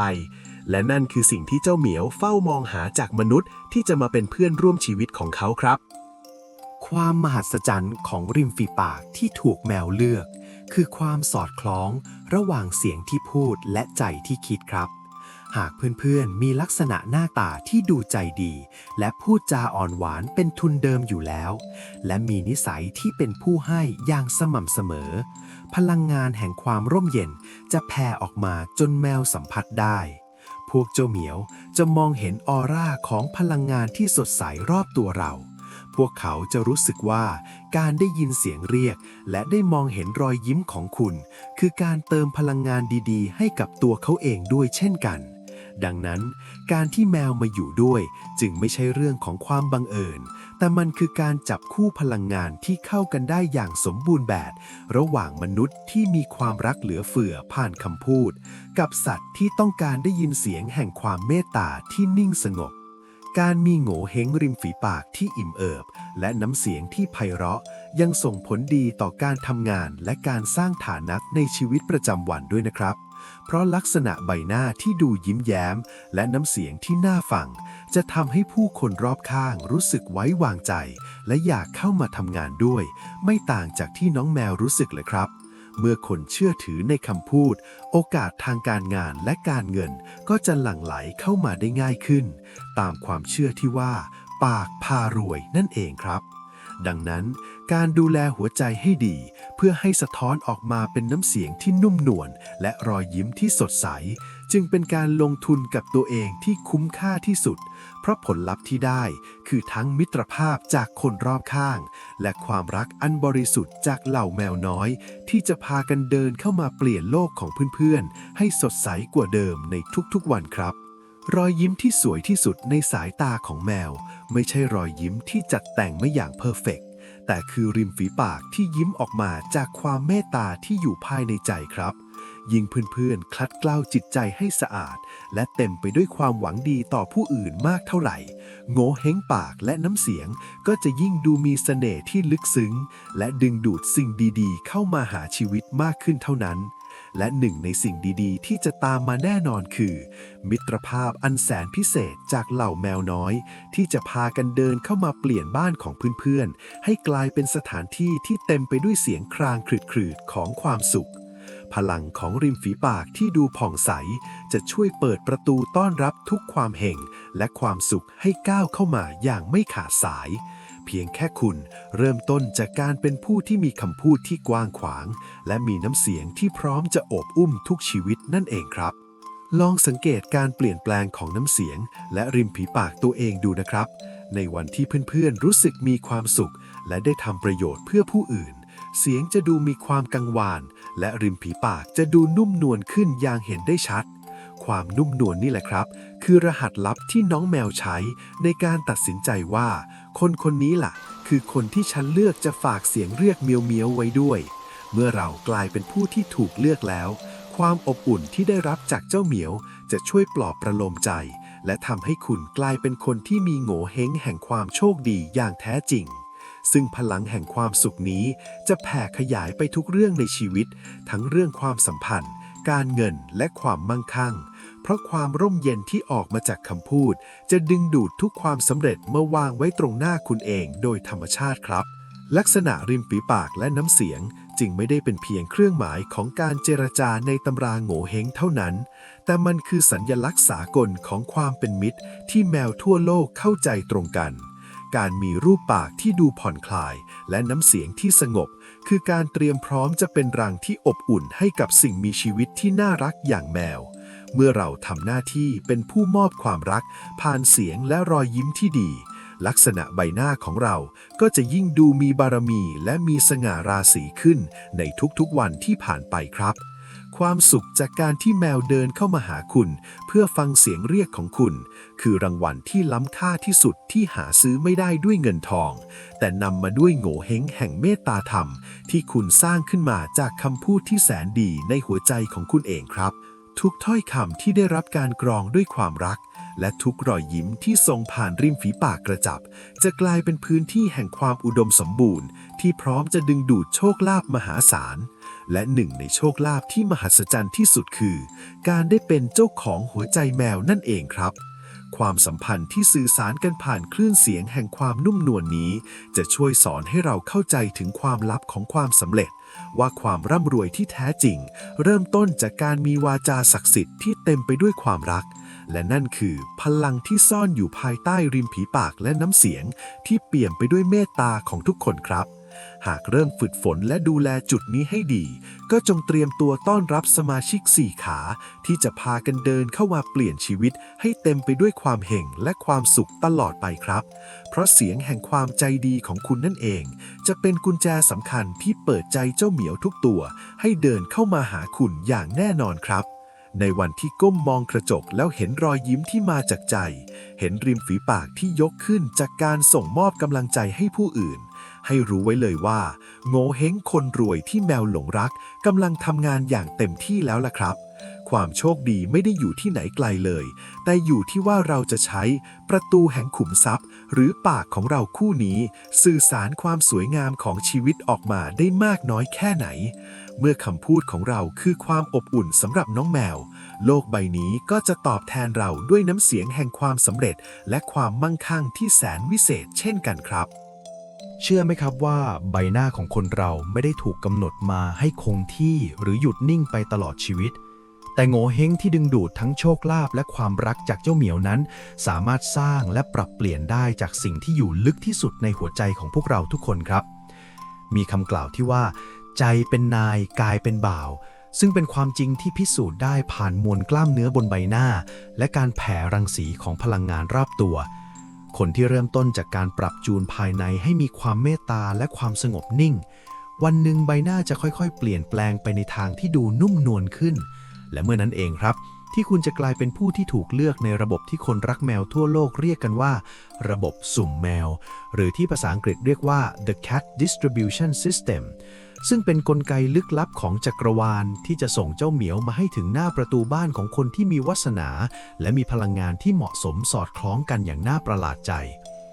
เพื่อให้ทุกคนเห็นภาพของการเปลี่ยนแปลงจากภายในสู่ภายนอกที่ชัดเจนที่สุด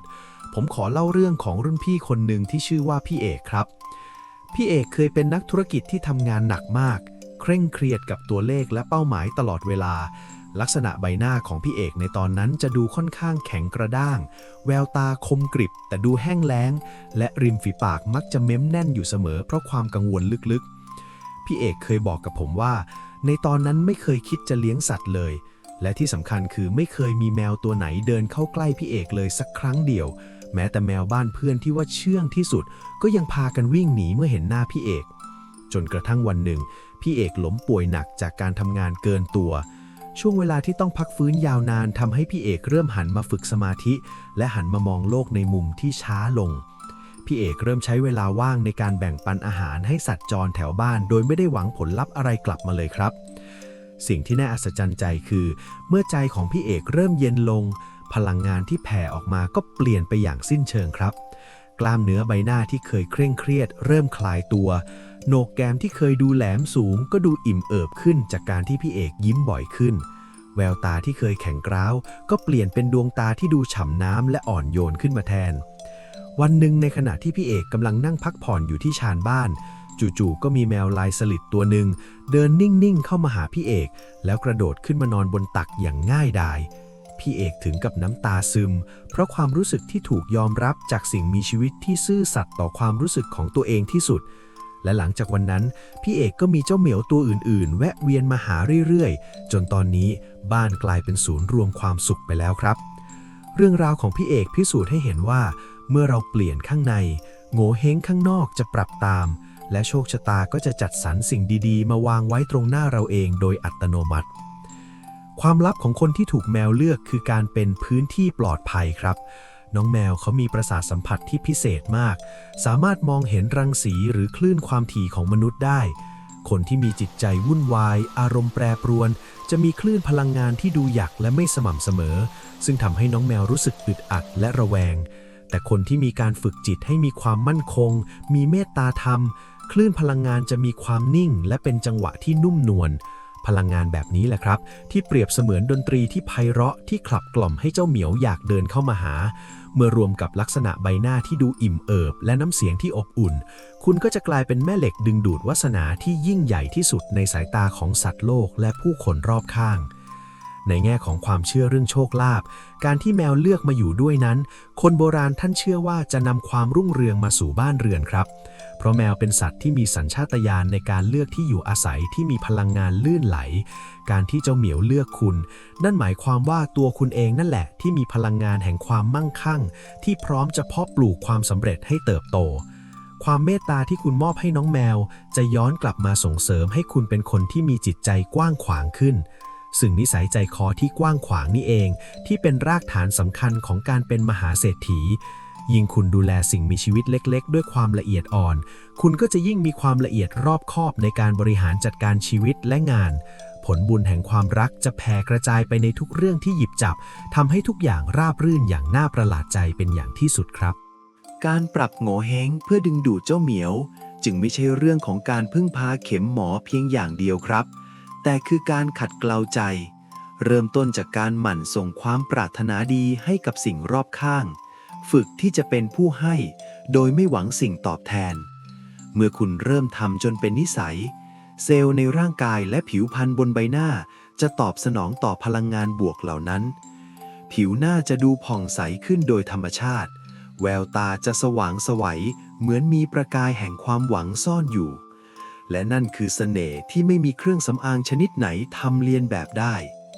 ความสุขที่เกิดขึ้นจากการได้เป็นเพื่อนกับแมวจะช่วยเยียวยาความทุกข์ในใจ และทำให้คุณกลายเป็นคนที่มีวาสนาดีอย่างถาวรในที่สุดครับ ลองสำรวจตัวเองดูนะครับว่าวันนี้เราได้เริ่มต้นส่งมอบพลังงานความรักออกไปบ้างหรือยังไม่ว่าลักษณะใบหน้าดั้งเดิมจะเป็นอย่างไรแต่อาวุธลับที่ทรงพลังที่สุดที่คุณมีคือรอยยิ้มที่มาจากความปรารถนาดีครับรอยยิ้มที่บอกว่าโลกใบนี้ยังงดงามและน่าอยู่เสมอรอยยิ้มแบบนี้แหละครับที่จะเปิดประตูใจของเจ้าเหมียวทุกตัวและจะเปิดประตูแห่งขุมทรัพย์มหาศาลให้หลั่งไหลเข้ามาหาชีวิตคุณอย่างไม่หยุดยัง้งความมั่งคั่งที่แท้จริงคือการมีชีวิตที่แวดล้อมไปด้วยความรักและความอบอุ่นและสิ่งนี้เริ่มต้นได้จากตัวคุณเองตั้งแต่วินาทีนี้เลยครับการที่ใบหน้าของเราดูร่มเย็นและยิ้มง่ายจะดึงดูดทั้งแมวและดึงดูดคนดีๆเข้ามาช่วยเหลือเกื้อกูลกันซึ่งนั่นคือหัวใจสำคัญของการสร้างความร่ำรวยที่ยั่งยืนครับลักษณะใบหน้าอิ่มเอิบแววตาที่สดใสและริมฝีปากที่พูดแต่สิ่งดีๆทั้งหมดนี้คือองค์ประกอบของโง่เฮงเศรษฐีที่แมวหลงรักครับการที่น้องแมวมาอยู่ด้วยจะช่วยฝึกให้เราเป็นคนใจเย็นฝึกให้เรารู้จักการรอคอยและฝึกให้เราเข้าใจความหมายของความรักที่ไร้ข้อผูกมัด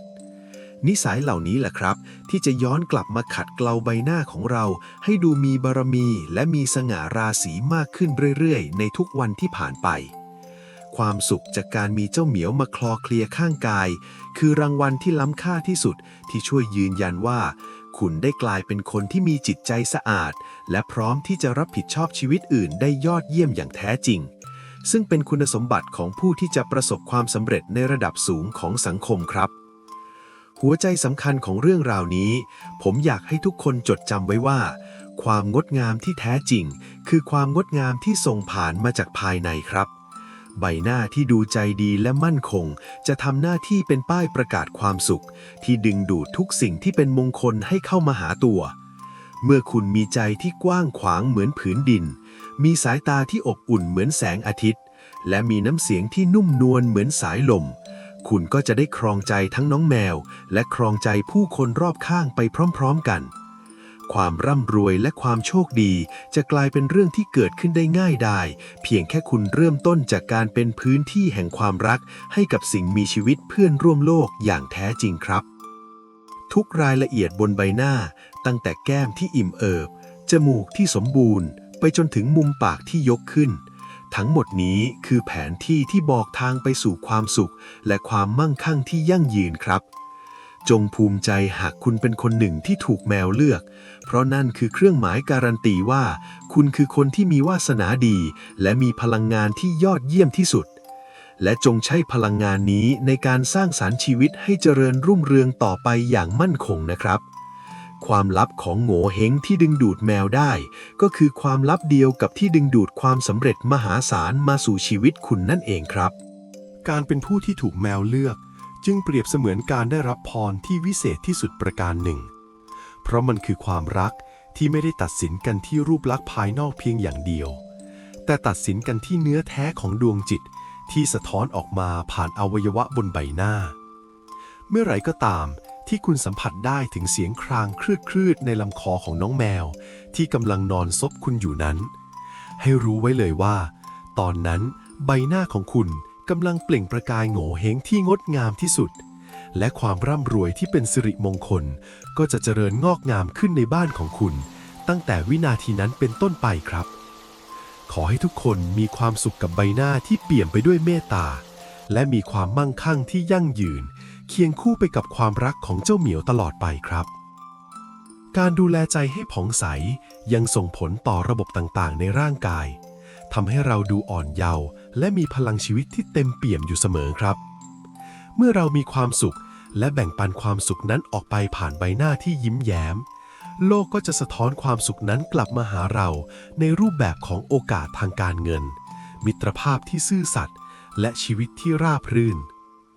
ความลับของโง่เฮงที่ดึงดูดแมวได้จริงๆแล้วก็คือความลับเดียวที่ใช้ดึงดูดความโชคดีมาสู่ชีวิตคุณนั่นเองครับซึ่งทั้งหมดนี้คือเรื่องราวของลักษณะคนที่ถูกแมวเลือกที่ผมตั้งใจรวบรวมมาเล่าให้เพื่อนๆฟังเพื่อให้ทุกคนได้กลับมาเห็นพลังวิเศษที่ซ่อนอยู่บนใบหน้าและในหัวใจของตัวเองอีกครั้งครับความร่ำรวยนั้นไม่ได้หมายความถึงเพียงแค่ตัวเลขที่เพิ่มขึ้นในบัญชีธนาคารเท่านั้นแต่มันคือความมั่งคั่งทางจิตใจที่มีมากพอจะแบ่งปันให้กับสิ่งมีชีวิตที่เล็กกว่าเราได้การที่แมวตัวหนึ่งยอมมอบหัวใจให้คุณดูแลคือข้อพิสูจน์ที่ยิ่งใหญ่ว่าคุณคือคนที่มีวาสนาและมีบารมีในระดับที่สามารถพึ่งพาได้จงรักษาความใจดีนี้ไว้ให้เหมือนสมบัติล้ำค่าที่สุดในชีวิตเพราะความเมตตานี่แหละครับที่จะเป็นสะพานนำพาคุณไปพบกับความสำเร็จที่เหนือความคาดหมายในทุกๆวันที่ตื่นขึ้นมาเพราะความลับของโง่เฮงที่ดึงดูดแมวได้จริงๆแล้วก็คือความลับเดียวที่ใช้ดึงดูดความโชคดีมาสู่ชีวิตคุณนั่นเองครับซึ่งทั้งหมดนี้คือเรื่องราวของลักษณะคนที่ถูกแมวเลือกที่ผมตั้งใจรวบรวมมาเล่าให้เพื่อนๆฟังเพื่อให้ทุกคนได้กลับมาเห็นพลังวิเศษที่ซ่อนอยู่บนใบหน้าและในหัวใจของตัวเองอีกครั้งครับแล้วคุณล่ะครับหลังจากได้ฟังเรื่องราวความลับของโง่เฮงเรียกเหมียวจบแล้วคุณลองสำรวจตัวเองในกระจกตอนนี้แล้วพบว่าอยู่ทีมไหนกันบ้างครับทีมใบหน้าธาตุดินทีมที่มีใบหน้าอิ่มเอิบดูนุ่มนวลเป็นพื้นที่ปลอดภัยที่เจ้าเหมียวเห็นแล้วต้องรีบเดินเข้ามาซบทีมแววตาสื่อรักทีมที่มีดวงตาเป็นประกายเมตตากระพริบตาช้าๆจนแมวป่าหรือแมวจรยังต้องยอมใจอ่อนสยบให้หรือเป็นทีมพลังงานร่มเย็นทีมที่กำลังเริ่มต้นเปลี่ยนพลังงานจากข้างใน